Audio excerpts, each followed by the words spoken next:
Pakistan tonight में खुश आमदेद। मैं हूं फहद हुसैन। Welcome back. गुफ्तगू का सिलसिला शुरू करते हैं। मेहमानों का तारुफ हमारे साथ मौजूद हैं जनाब एहसन इकबाल साहब, सीनियर रहनुमा हैं पाकिस्तान मुस्लिम लीग नून के। उनके साथ तशरीफ रखते हैं सैयद नासिर अली शाह, पीपल्स पार्टी से उनका ताल्लुक है। Lieutenant general retired Amjad Shoaib दिफाई तज्जिया निगार है, हमें ज्वाइन कर रहे हैं, बहुत शुक्रिया आपका।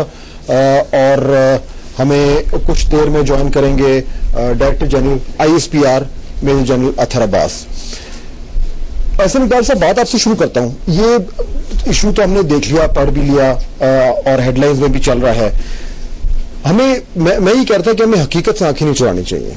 ये एक मसला है जो हम सुनते आ रहे हैं, लेकिन कभी शायद उसको इतना संजीदगी से हमने नहीं लिया।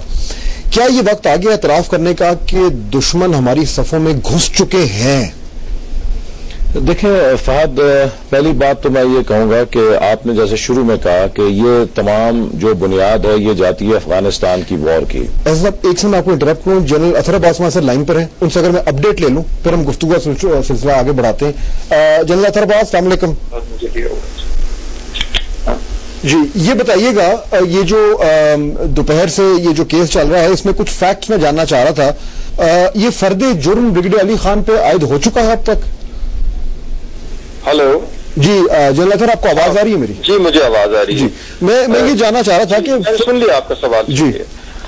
अभी तक तफ्तीश हो रही है और ये हिरासत में है, लेकिन जब तक तफ्तीश मुकम्मल नहीं हो जाती फर्द जुर्म आयद नहीं की जा सकती। तो इसमें चूंकि इनका ताल्लुक रहा है उस कलदम तंजीम से, उसके मुतालिक भी बहुत से लोग जो हैं वो नजर में हैं। तो इस वक्त फिलहाल मैं इतना ही बता सकता हूं कि हिरासत में है, तफ्तीश हो रही है, और जब तक मुकम्मल तौर पे तफ्तीश नहीं हो जाती, मुकम्मल नहीं हो जाती, उस वक्त तक इनके ऊपर फर्द जुर्म नहीं आयद की जाती। ये बताना मुमकिन है कि इनके साथ और भी दीगर लोग हैं जिनको गिरफ्तार किया गया है? नहीं, फौज में इनके अलावा कोई नहीं है, ये अकेले ही है इसमें, और काफी अरसे से इनको नजर में रखा हुआ था और इनकी जो भी हरकत हैं, जो भी एक्टिविटीज हैं उन पर नजर थी। और जब तक सबूत नहीं मिले थे कि इनका ताल्लुक इतना गहरा है, उस वक्त तक इनको हिरासत में नहीं लिया गया। ये तकरीबन 45 दिन के बाद, उनकी गिरफ्तारी के बाद इस खबर को मंजर आम पे लाया गया है। ये कोई खास वजह थी कि इतने दिन इसको अंडर रैप्स रखा गया है? जी, जरूरत इस बात की होती है तो मुकम्मल तौर पे सबूत आ जाएं जो कि एडमिसिबल हों। जब भी कोई मुकदमा चलेगा, कोर्ट मार्शल होगा या जो भी है उसमें फैसला करना, और उसी के साथ साथ जो तंजीम है उसके कितने लोग हैं, उनके क्या अपने गहरे रवाबत बहार हैं। क्योंकि जैसा आपको इल्म है, हिज़्बुत तहरीर जो है उसका असल मरकज बरतानिया है, और यहाँ पाकिस्तान में वो एक गलदम तंजीम है, बैंड ऑर्गेनाइजेशन है, जबकि बरतानिया में उसको अपनी कार्रवाई करने की इजाजत है। तो ये एक तजाद सा है जिसको हम फॉलो कर रहे थे कि कौन कौन लोग इसमें मुलव्वस है, खासतौर पर पाकिस्तानी या बरतानी निजात जो कि है यहाँ से, उनसे उनके राब्ते हैं। तो ये जरा थोड़ा सा एक कॉम्प्लेक्स किस्म का ऑर्गेनाइजेशन है जिसको हम चाह रहे थे कि मुकम्मल तौर पर इन लोगों का मुताल्लिक पता। तो ये जो इन्वेस्टिगेशन हुई है उसके बाद कुछ और लोगों का भी कुछ पता चला है, और ये इम्कान है कि मजीद गिरफ्तारियां होंगी अफवाज पाकिस्तान के रैंक्स में से? नहीं, हमारे रैंक्स में अफवाज पाकिस्तान में से तो ये फर्द वाहिद ही थे जो इस काम में मुलव्वस थे, लेकिन बाकी इस तंजीम के हैं लोग, लेकिन इस मौके पे मुनासिब नहीं होगा कि किसी किस्म की क्या सराही की है। ब्रिगेडियर अली खान के खानदान को क्या कहा जा रहा है, क्या बताया जा रहा है? आपका राब्ता है उनसे?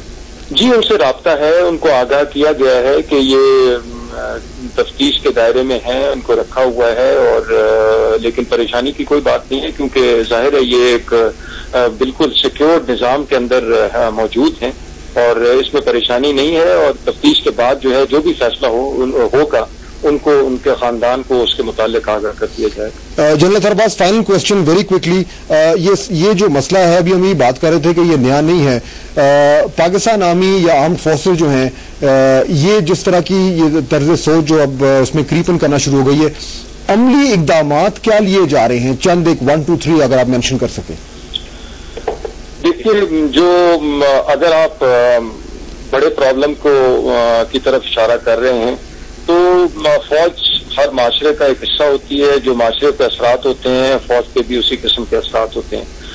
فرق بنیادی طور پہ یہ ہے کہ جو معذرت کے ساتھ ایک کیوٹک سویلین اس میں لائف ہوتی ہے، اس کی وجوہات ہیں کہ گرے ایریا بہت ہوتا ہے سول لائف کے اندر.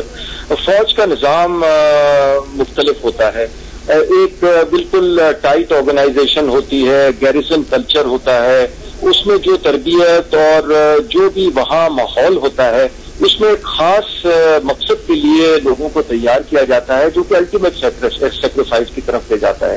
تو اس لیے قیادت جو ہوتی ہے اس کی بڑی گہری نظر ہوتی ہے، اپنی جو بھی ٹروپس ہیں رینک اینڈ فائل ہیں ان کی نفس پہ ان کا ہاتھ ہوتا ہے.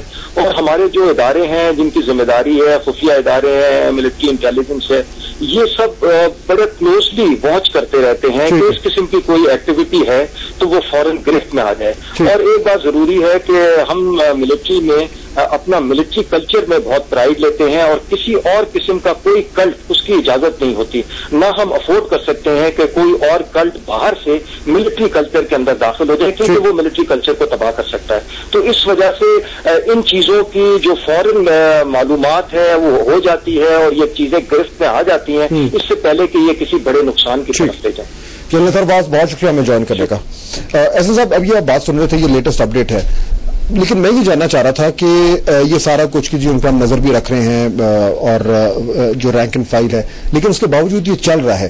ہم سے بنیادی غلطی کیا ہو رہی ہے یہاں پہ؟ دیکھیے، ہم سے بنیادی غلطی یہ ہوئی ہے کہ پاکستان ایک نظریے کی اور ایک ویژن کی بنیاد پہ قائم ہوا تھا جو قائد اعظم محمد علی جناح نے آرٹیکولیٹ کیا تھا، اور وہ ایک ایسا انکلوسو ویژن تھا کہ جس میں فرقہ واریت، نفرت نہیں تھی. اور اس میں بھی کوئی شبہ نہیں کہ پاکستان کا جو قیام ہے اس میں جو ایک مسلم آئیڈینٹی ہے ساؤتھ ایشیا میں، اس نے ایک کلیدی کردار ادا کیا.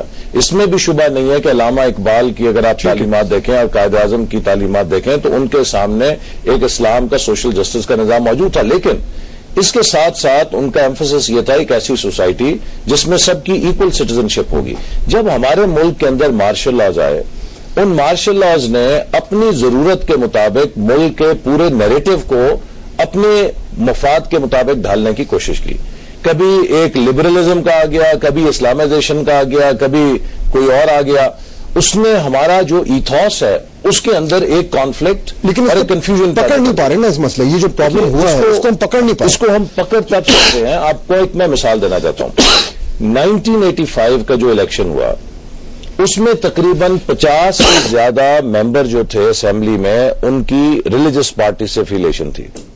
اس کے بعد 88 میں الیکشن ہوا، 90 میں ہوا، 93 میں ہوا، 97 میں ہوا.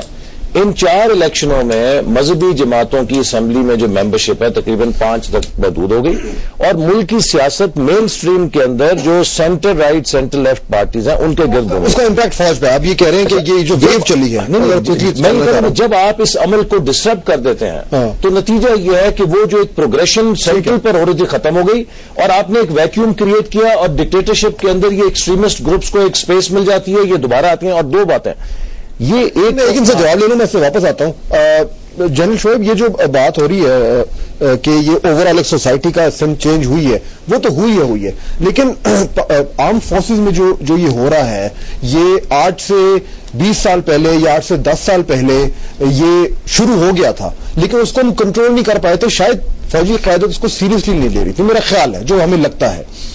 فوج کے اندر اس پرابلم کو سنجیدگی سے کب لینا شروع کیا؟ بسم اللہ الرحمن الرحیم. فائز صاحب، میں چند چیزوں سے اختلاف کرتا ہوں کیونکہ اس میں پرسپشنز میں کچھ فرق ہے. جتنے بھی آپ نے انسیڈنٹس جن کا ذکر کیا وہ بغاوتیں تھیں، یہ بغاوت نہیں ہے. ٹھیک ہے، لیکن یہ اس کا بائی پروڈکٹ. میری بات سن لیجیے.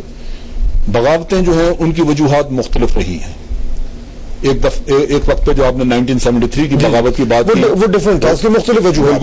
بالکل ٹھیک ہے. 95 کی جو آپ بات کرتے ہیں اس میں بھی اسلام شامل نہیں تھا. یہ ایک ٹولہ تھا جو کہ لوگ سپرسیڈ ہوئے، اپنے ان کو پروموشنز نیکسٹ رینک میں نہ ملی اور وہ ڈسگرنٹلڈ تھے، اور انہوں نے کوئی اس کے اوپر کوئی لفافہ اسلامسٹ لیننگز تھی نا، یہ تو تھا ان کا، کو یوز کیا لیکن اس کا ایز سچ اس سے کوئی واسطہ نہیں. تو یہ جو جنہوں نے اس میں حصہ لیا، جنرل ظہیر खुदा ने मगफरत करे, वो दीनदार आदमी थे, लेकिन उनके साथ जो पीछे ब्रिगेडियर और लोग वो सारे दीनदार